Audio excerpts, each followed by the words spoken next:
myself when I hear y'all talk. See my kicks when I see y'all walk. Flex on me, y'all ain't strong. Say my name, that's Sam Law. Still on top, yeah, it's been that long. They won't know till I say I'm gone. They won't know, say my name.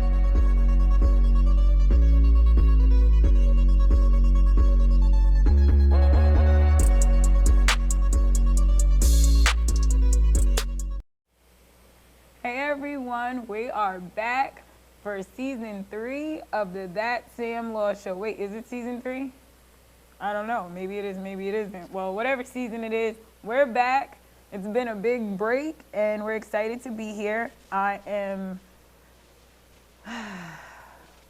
don't even know how to say this, but I am ready for this fall. And what we're going to do, I know normally we have this show in the spring, but this time we're going to air it in the fall. See how that goes. I get to wear different outfits than I normally wear, so that'll be fun. But aside from my nonsense, I just want to talk about today's guest. So I have Navro Allen. He is the owner of NA2 Athletics, and I'm really excited to have him here because he works with the youth on Long Island playing one of my favorite sports, basketball. Yeah, who's ready for this season? I know I am. We just suffered a tough loss. If you're from New York, the Knicks were in the playoffs. I went to one of the games. We won, but we did not make it. We did not make it very far. We didn't get any picks this year in the draft. I don't know. Hopefully next year it'll be better, but we'll see what happens. But anyways, it's time to meet Navro Allen. So Navro, tell my audience about yourself. Hi, everybody. My name is Navro Allen. They call me Nav. Basketball coach, trainer, business executive, nice young man. So you got it all. He said he's a basketball coach, a trainer, a businessman, and to top it off, the cherry on top, a nice young man. Well, I like nice people, so welcome to the show. I try to be nice. No, that's good. That's all you can do. So you're from Deer Park. That's not too far from where I grew up. But what's interesting is you're a little older than me.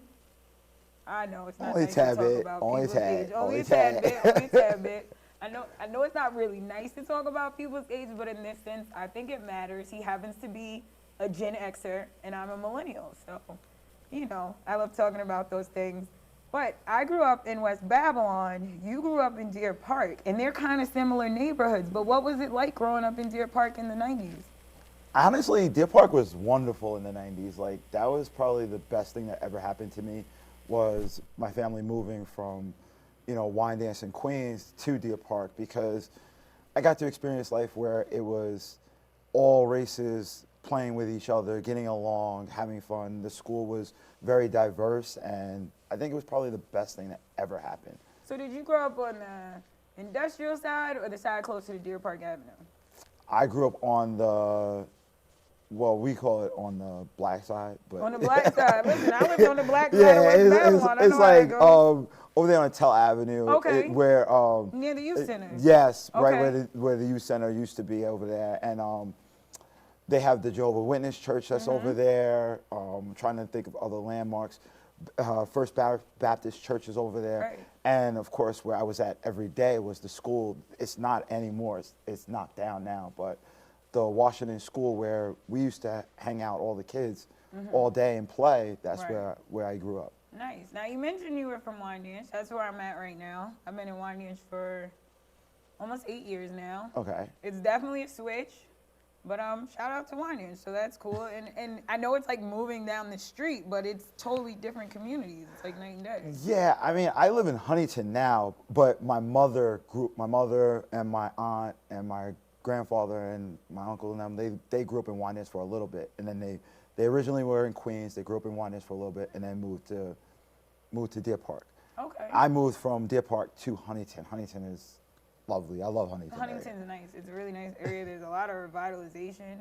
They just had their national night out or whatever. Yeah. Huntington night out. That was pretty cool. My aunt Tracy does a great job with all of that stuff. Tracy Edwards is your aunt? I don't like to give shout outs like that, but yes, Tracy Edwards is my aunt. We're just going to leave that one out. So So Yeah. Kimmy's your cousin. Yes, Oh, Little see? Wall, that's all my family I right know there. them. I know Yeah, Tracy. yeah. She's amazing. Nah, Yes. she's one of Long Island's like best leaders, and really like the thing I like about her is like she's who she is. She doesn't change for anybody. Doesn't switch it up. I like that. I take a lot of things from her, and I don't change up who I am. Right, nah, I'm she's never a- gonna change up who I am. I'm gonna be who I am. That's dope. Nah, she's a wealth of knowledge if you're a business owner or you're in a nonprofit. She really is. I mean, she's helped me throughout my journey in life, so I can't say anything more.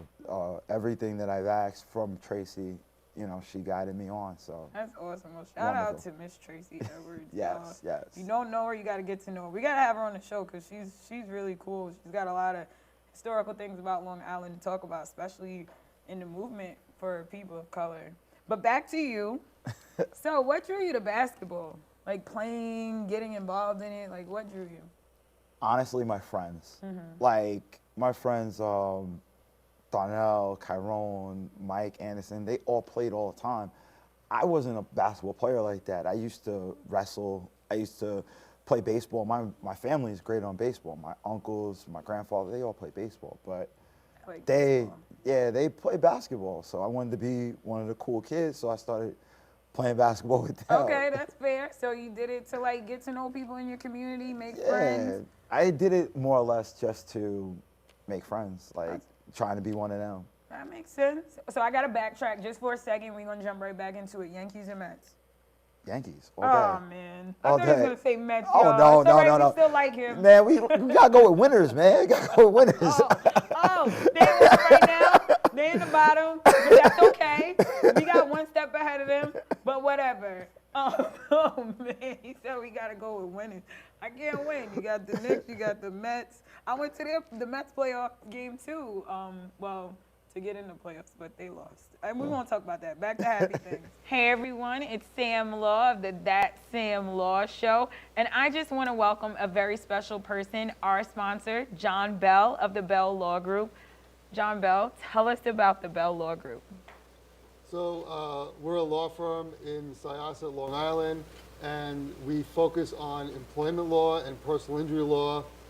The reason we focus on that is basically to fight for people in need. That's the reason why I became a lawyer, and that has been the mission of the Bell Law Group since I started it 20 years ago. Started out as a law office of Jonathan Bell, but then when it became more than just me, we decided to change the name, change the logo and branding for the Bell Law Group, and we've been out there ever since. Great.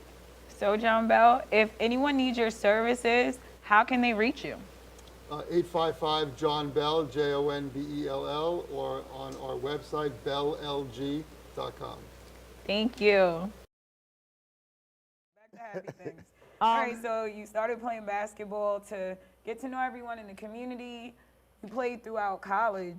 Yes. And now, what I found interesting is that you didn't just like play at one school. You kind of No. bounced around through your career. So what was that like? How did it impact you? So I started off, I wasn't always a good kid. I started off not having the best of grades and everything else. And in high school, I had an offer to go to Norfolk State Oh, wow. to play basketball. But That's in Virginia, right? yes, Okay. and it was something that I wanted to do. But, you know, you get on paths and everything goes for a reason. On my path, not getting the grades that I wanted, I couldn't go. I couldn't accept the scholarship. So I went to a junior college, and I went to Sayers Junior College of Albany. Where's that? Up in Albany. Okay. And it probably is and was the best experience of my entire life, was meeting Mike Long, meeting Nick Dean, meeting all my teammates that I played up there with. Was the best experience I've ever had in life because it forced me to grow up. It forced me to become a man. Right. Being on your own, not having mommy and daddy and do things. And Coach Long was tough on me. Like he didn't give me anything. Like Got you on the straight and narrow. like I remember he didn't give me nothing. Playing time, nothing. I Oh, got man, nothing. that's tough. Like it was like you're gonna earn every second. And normally, you know, when you're one of the better players in Long Island, everything comes natural.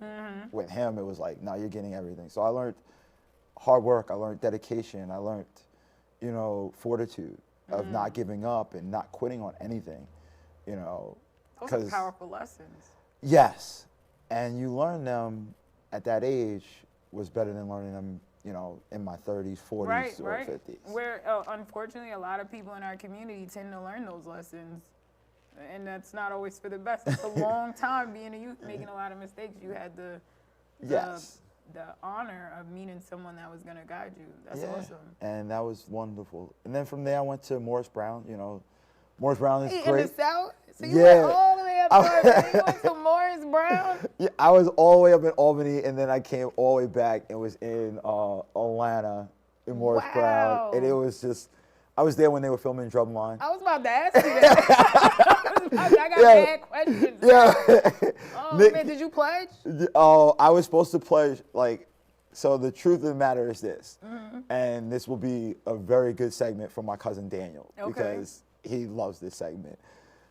I used to hang out with all of the Qs, all the Omegas. Okay.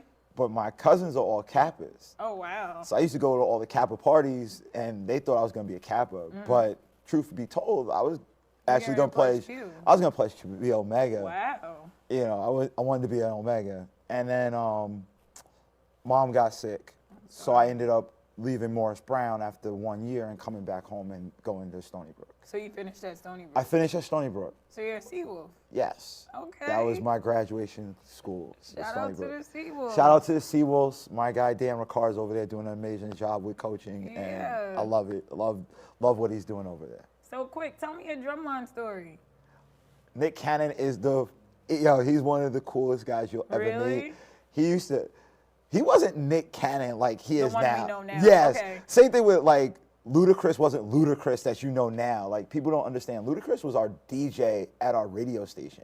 What? You went to school with Luda?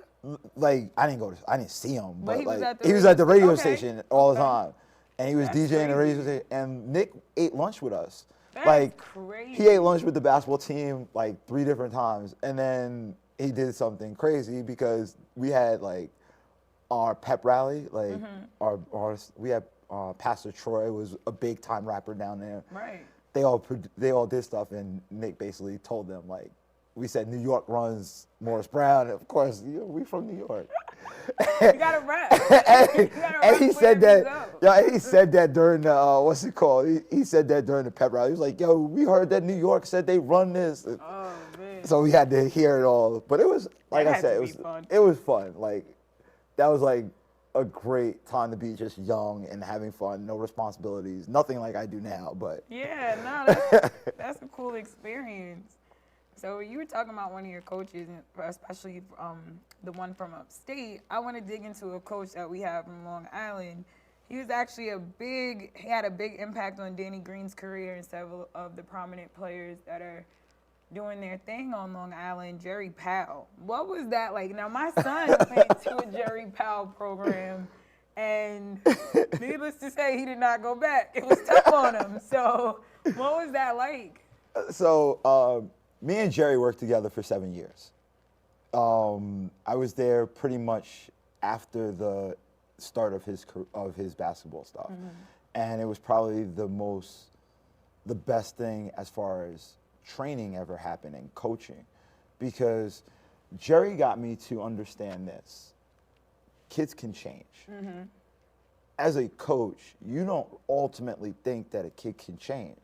You only think a kid is in one position. Right. Jerry got me to understand kids can change.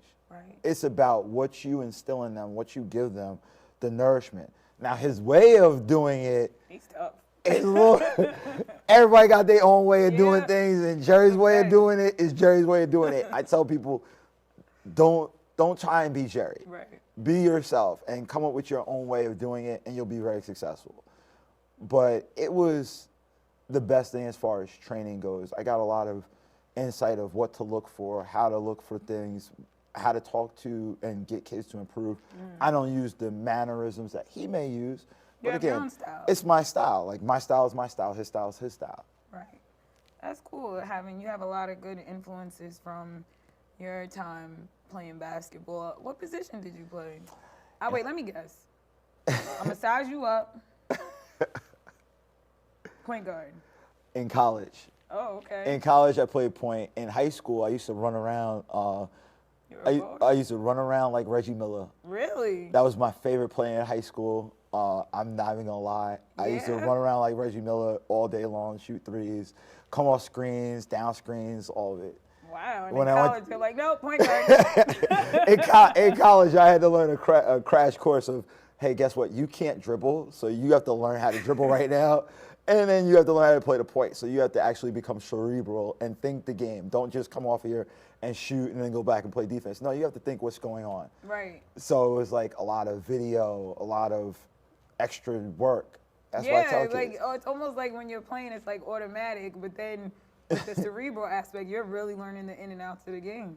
You're learning, it becomes chess. And you're really learning how to play the basketball game at a high level. And doing it in college was rough. Like I said, it was an experience. Wow. So you did all that, and now here you are today coaching youth. So tell me about NA2 Athletics and what you do there. NA2 Athletics is my training company. It started back in 2013. I Wow. do it as a way of just giving back to the community, giving back to kids, trying to teach kids life lessons. It's the natural art of athletics. So where did the kids come over from that are involved in your training camp? Everywhere. All over Long Yeah, Island? all over Long Island, New York City. I have kids from Jersey that come and Wow. train. I have kids from Connecticut that come and train.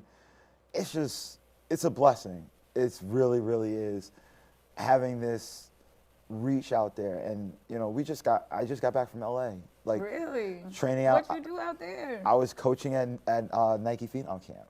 So it's like, you get a lot of different avenues and stuff that you get to run into and do things. So what can kids expect if they're, what is the age range of your program? I try to keep it where it's high school kids. Okay. One of my mentors, one of the guys that I look up and I admire is Bobby Hurley. Okay. Bobby Hurley is a famous coach from Jersey City, and he ultimately just stayed in high school. So I try to work So with. who are some of the players that he might have coached? Oh, I worked with a lot of them. A lot of the kids that he worked with. I worked with him for a while. He's just a great guy. He coached anybody into the NBA? Yes, but I wouldn't. know? I don't remember off the top of my All right, head. we're gonna find out. It's something gonna that find out I'm who gonna he definitely coached. find out off the top. No, that's cool. So you got an opportunity to work with Bobby Hurley from, you said, Jersey City, right? Yes. That's dope. What can kids in high school expect when they come to your program? Discipline. Discipline. That's something they all need. The number one thing that I tell kids is you're gonna get discipline. You're going to understand what it is to work hard, what it is to dedicate yourself to something. If you come to an NA2 athletic workout, or if you come to a Knox practice, because I'm the head coach of Knox. That's Yeah. at St. Anthony's? Knox is a boarding school right in St. James. Oh, wow. Yes, I didn't yes. even know there was a boarding school there. Yes, it's great campus, great school, great facility. It's right out in St. James. If you come to one of those workouts, you're gonna ultimately see discipline. You're gonna understand the game, the nuances, and it's an art form. Right. You're gonna understand, how you're doing one move at this point in time in the game. Later on in the game, you may work on and use the counter to that move, and why the move works. A lot of people don't teach the whys. That's So one you of the things get that you get. education and you get discipline. Yeah. That just makes you a better player all around. And just a long-term impact. Yes. Understanding the why in school. You a Simon Sinek fan? Because he's all about understanding the why. Yeah. Okay, I was about to say, you have to be. Yeah, like that, it's necessary. I don't think we instill in youth enough understanding the why. Why are you playing this sport? Why do you make this move? Why understanding the system from going through school all the way, if you want to make it to the pros or you want to make it into some type of professional league, what are you doing? Why is it there? How do you do it? Most kids won't ever get that. Most parents don't get You're that. right. They don't understand. They don't know. They don't understand. They all think, like, if my kid scores 30 points a game, my kid's gonna go to college. Well, that's a misconception. That's a lie. You gotta be able to play defense. You gotta be able to, what's your behavior like when you're on the bench? What's your behavior like with your teammates, with your coaches? what's your parents' behavior like when they're watching it in the stands, and you know, a coach takes you out. All of those things factor into if you get to college. And then you have to understand, how do I stay? And most kids will, you know, those are powerful traits, and those are things that we at NA2 Athletics, those are workshops that we go through, that we teach. We teach parents workshops of how to get their kids recruited, how to market, how to do things like that, what you should be doing as a parent during a game. Nice. And then we're teaching the kids, okay, your role may be this now, but 4 years from now, it might not be this. So you have to be able to adapt. You have to be able to find happiness and joy in new. Wow. Well, you heard it here. Listen, get your kids into this program. If you're on Long Island, you're in New York City, Jersey's not too far of a drive, get your kids into NA2 Athletics, because they're going to learn a lot. Not only are they going to brush up on their skills, make them better, they're going to also understand the ins and outs of the game and the industry, and I think that's great. Listen, I'm about to ask you our very last question. Go right ahead. This question is tough. I'm not All going to right. lie to you. It's a hard question. So take a second to think. I got you. Which cartoon is better, Thundercats or He-Man, and why? Oh. This ain't no question. We going with Thundercats all day, Thundercats, man. Leo. listen. Yo, man. I'm a Leo. Thundercats. Oh my goodness, Leo thing is contagious. Yeah. What's your birthday? August 2nd. Happy birthday! It is hot. It's August while we're shooting this, y'all. Happy birthday! Oh my goodness. Yes. Yo, the Thundercats was my show. That was your show? I used to Who's have the your sword. favorite? Leo. Oh, that makes sense. Yo, I used to have the sword and be running around the sword, and you know how the little sword used to turn big. Yeah. When you start swinging and you go thunder, thunder, Thundercats, and then you Yo, throw it up. Listen, I was kind of little when Thundercats came out, so I don't know it as well as you do, but I do Yeah, I'm recall old, it. man. You ain't old. You just getting started. Listen. So, Thundercat, man. Leo the Thundercat over here. Where can my audience find you? Where can these parents find you if they want to get their kids signed up for your program? The number one place to go would probably be Instagram, NA2 Athletics, all one word. You can find my website there. You can find everything there. And you can actually see stuff there too. Like you can see our documentary. You can Nice. see the workouts, features of workouts, everything. But that would probably be the number one place to go. All right. Well, Aro, thank you so much for being a guest on the That Sam Law Show.